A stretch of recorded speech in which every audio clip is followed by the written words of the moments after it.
The Rosewood Princess. Once upon a time, in a kingdom hidden between crimson trees and golden streams, there lived a princess born of ancient magic and a mother's final wish. Her name was Seraphina, and she was known across the land as the Rosewood Princess. The kingdom of Rosewood was unlike any other. Its forests were a tangle of blooming trees that flowered year-round, their petals falling like soft snow. The rivers shimmered pink at dawn and gold at dusk, and the wind carried the scent of roses. Magic pulsed gently through the land, born of a pact made long ago between the royal bloodline and the spirit of the forest. Queen Eleonora, Seraphina's mother, had been the last of the elder witches, wise and strong, loved by her people. When Seraphina was born, the queen knew her time had come. She cast a final spell, binding her life force to her newborn child and to the rosewood itself. Her sacrifice kept the forest alive, but with a cost. Seraphina would grow under the care of others, never knowing her mother except through whispered lullabies and blooming roses. Seraphina was raised by a council of guardians: the stoic knight Sir Bramble, the wise scholar Bellamy, and the forest dryad named Aelia, who served as the voice of Rosewood's spirit. From a young age, Seraphina exhibited a rare connection to the land. Roses bloomed wherever she walked, animals came to her without fear, and the forest bent gently toward her presence. But the girl was curious and restless. She often dreamed of a world beyond the trees, of stone towers and distant lands. She longed to discover who she was beyond the title of princess and child of prophecy. One day, as Seraphina wandered deeper into the forest than ever before, she found a glade she had never seen, where roses grew black as night and thorns glimmered with frost. There she met a boy unlike any she had seen. He wore dark armor streaked with silver and had eyes the color of dying embers. "You shouldn't be here," he said softly, his voice like wind through hollow branches. "Neither should you," Seraphina replied, unafraid. The boy's name was Thorn, and he came from the Witherlands, a desolate realm beyond Rosewood's protection, where the forest had long since died and the people lived in shadow. Thorn had crossed into Rosewood searching for the Heartbloom, a legendary flower said to grow only in the glade of black roses, which could heal any wound and cure any curse. Moved by his tale, Seraphina agreed to help him.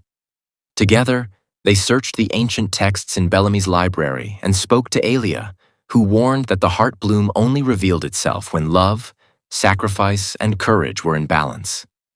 As the two spent time together, Seraphina found herself drawn to Thorn's quiet strength and the sadness he carried.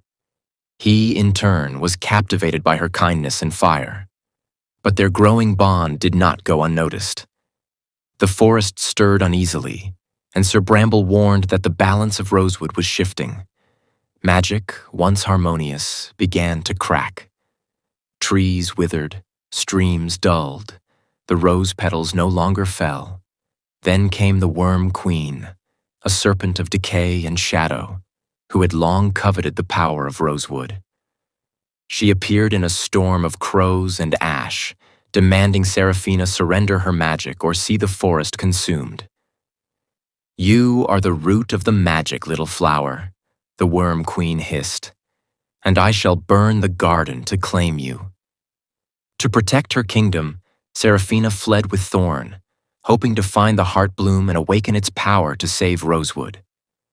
Their journey led them beyond the borders of their world, through the mirror marshes, where memories became illusions, across the ridge of forgotten names, where wind carried the voices of the lost, and into the hollow of night, where even stars dared not shine. They faced trials designed to break them. In the mirror marshes, Seraphina saw visions of herself as queen, adored but alone. Thorn saw himself turning into his father, a warlord who had scorched the Witherlands in rage. But they clung to each other, each vow, they made a step closer to the heart bloom. In the hollow of night, they found the final test, a rose bush of thorns growing from stone. At its center bloomed the heart bloom, white with red veins, glowing softly.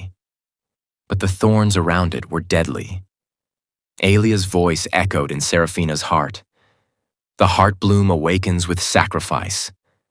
Without hesitation, Thorn stepped forward, knowing the thorns would take his life. Seraphina cried out, grabbing his hand. "Number, not you, not like this. You are the light," he whispered. "I am just the shadow who walked beside you." But Seraphina refused to lose him.